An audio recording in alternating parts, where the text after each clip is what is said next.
Given how, I guess, irregular and how atrocious the attack was on the Capitol and everything that's gone on lately, we feel that we need to go above and beyond that. And I think it's time to explore doing algorithms to flag content in advance.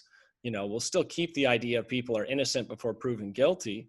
But, if we could get to a place where algorithms could be able to determine violations that are clear violations most of the time, and then mark them as, hey, that can't go out, I'm sorry, we think it's a violation. So if it's a false positive and you believe you're actually innocent, then you should be able to send it to the jury to make that determination.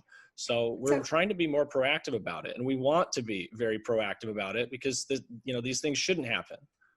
Optimistic, but, just because I'm an optimist doesn't mean that it's actually a reality when it comes to the timeline. So, if everything is perfect and we don't lose any more vendors, which won't happen, you're talking, half a week, you'll start losing any more, it could be never. I mean, we don't know yet. Well, very importantly, we lost Scylla Enterprise. And for those who aren't familiar, Scylla is a database. It's a very, very high speed database. It's really the backbone of, Parler's feed system and a lot of other components that we have. And their enterprise agreement made it so that, we could scale faster, scale better, get better performance.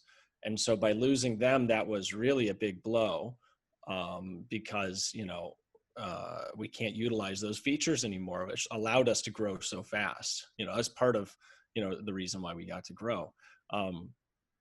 Other agreements, like we lost access to Stripe.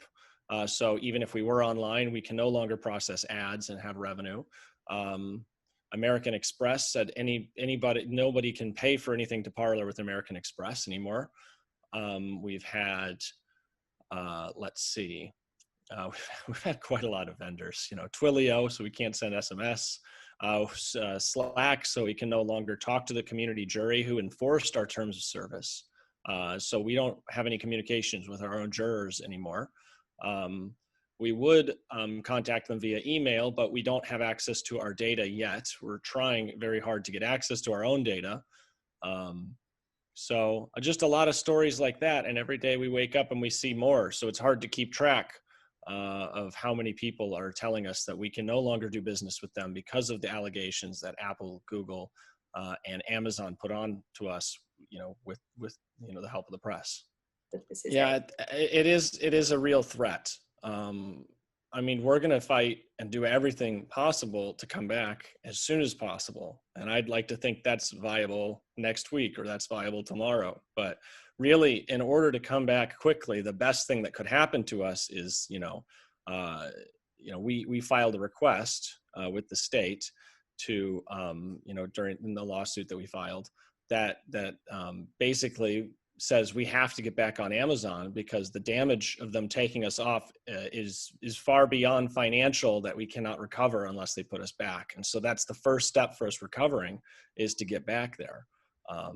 Now, the rest of it is really about whether or not we can find alternative places to go who will do business with us again, but at least clearing our name of this, or at least, helping with that could help us find other people who do business with us.